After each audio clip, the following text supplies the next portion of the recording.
آج ہم آزاد ہیں، لیکن یہ آزادی یوں ہی نہیں ملی۔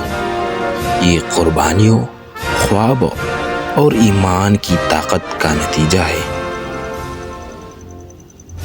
14 اگست 1947 ایک دن جب غلامی کی زنجیریں ٹوٹ گئی، جب سبز ہلالی پرچم پہلی بار بلند ہوا اور ایک نیا پاکستان دنیا کے نقشے پر ابھرا۔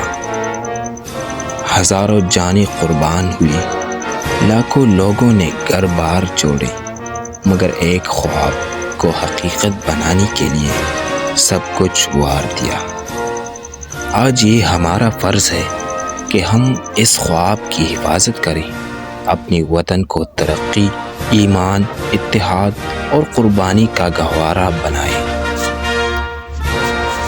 پاکستان ہمارا ہے اور ہمیشہ رہے گا۔ پاکستان زندہ باد۔